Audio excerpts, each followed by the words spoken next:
Hello, how are you my Patreon members? This is Mia Vibes. Welcome back to a brand new video and welcome back to my desk. Today I'm gonna be showing you my journaling process in my A4 size junk journal that I created a few weeks ago. In this video, I am not doing any writing or decorations, but I will be showing you how I layer my paper scraps and other ephemera that I've been collecting. As some of you guys already know, I love using extra junk in my junk journals, and I call it hashtag real junk journal, and that's what exactly I'm doing. It's one of my favorite ways to journal. I love writing, and I can fill up my journal pages with writing only, but also when I want to create something visual, I feel like using junk or using extra trash gives some different kinds of vibes to my journal pages. So I just love doing it so much. Because I love the chunkiness and bulkiness of my junk journals, I really don't mind anything super thick in my junk journal pages. So as you saw just now, I opened up this little box and I just stapled it there. A lot of times I like to glue down everything. I got really good glue stick that's really awesome for junk journaling, especially because the glue is very reliable and sticky. But recently I have been using a lot of washi tapes to add certain things as well.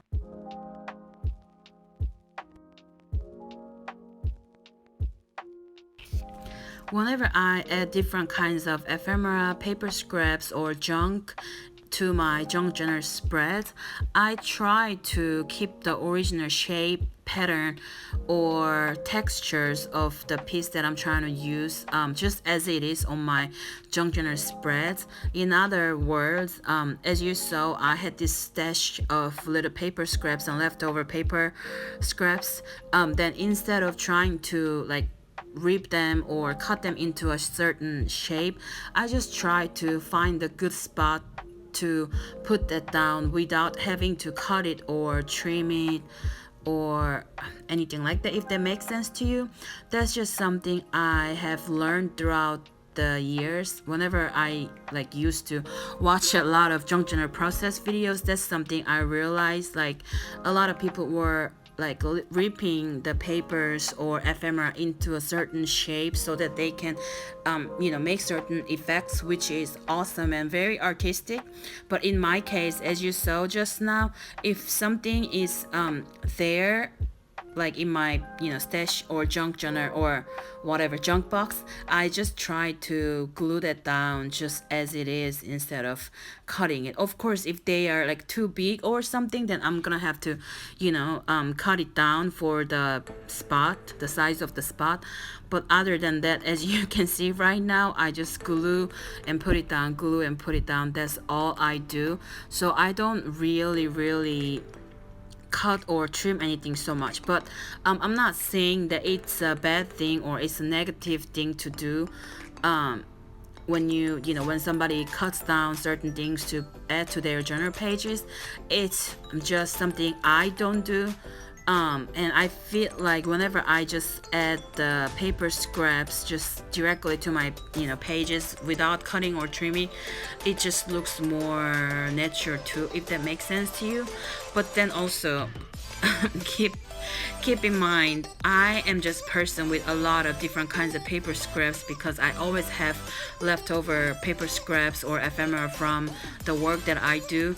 But other people, they may not have little paper scraps, but maybe they only have the new whole pages or big pieces or brand new things. That's why they have to cut them down.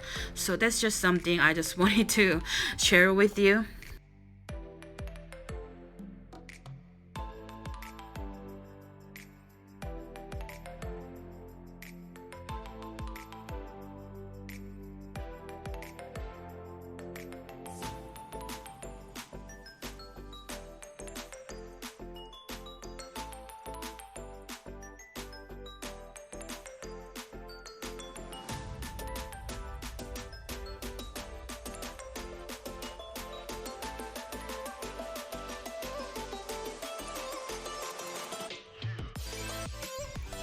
Now I decided to use some of the Kiroku goodies that I recently got. They got these new packs that Anna makes every 2 months, I believe. I heard that the availability is very limited, but in these packs, I had a lot of kinds of stickers with vintage vibes, and I think Anna did a good job of putting things together. So I was just trying to see what I could use here, and I decided to go with these blue grid stickers on the craft paper. And of course, I'm not gonna throw away the packaging or anything. Who throws away this kind of pretty lace trim, right? So I'm just gonna cut it and glue it down. So a lot of times when I add little like a fabric scraps to my journal pages, I don't necessarily use like any fancy glue or different kinds of adhesive, but I just glue everything down to the paper using my regular glue stick.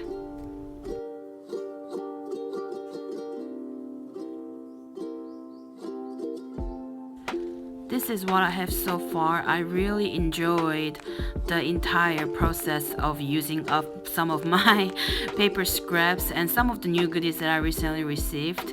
I hope that you enjoyed watching this little process, and leave a comment if you have any questions or if you want to just tell me anything. I hope you have a good day, and I'll talk to you in my next video.